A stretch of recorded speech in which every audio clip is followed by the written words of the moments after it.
Crack NEET and JEE in first attempt with India's most trusted platform, K-Square Career Institute.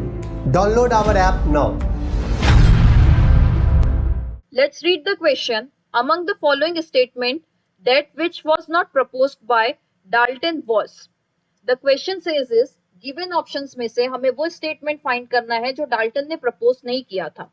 So the key concept to solve this question is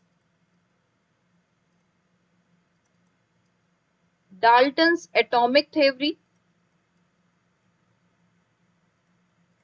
and option A is chemical reactions involve reorganization of atoms.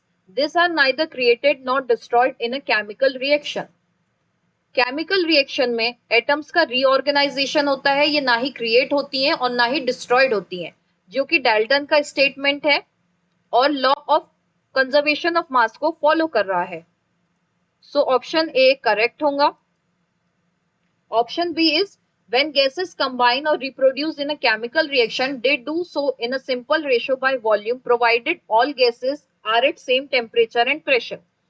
जब gases आपस में combine कर रही हैं एक chemical reaction में, तो उनका वॉल्यूम का रेशो सिंपल होना चाहिए और प्रोवाइडेड कंडीशन है कि सभी गैसेस का टेम्परेचर और प्रेशर इक्वल होना चाहिए, जो कि एक इनकरेक्ट स्टेटमेंट है अकॉर्डिंग टू डाल्टन, बिकॉज ये statement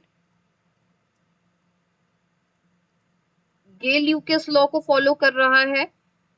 option C is all the atoms of a given element have identical properties including identical mass. Atom of different elements differ in mass.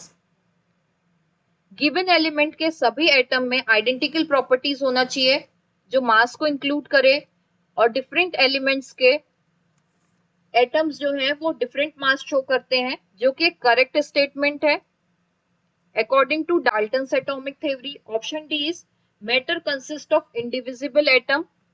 Matter indivisible atom consist करते हैं, एक correct statement है according to Dalton's atomic theory. So the correct answer for given question is option B, because option B Gay-Lussac law follow कर रहा है, ना कि Dalton's law.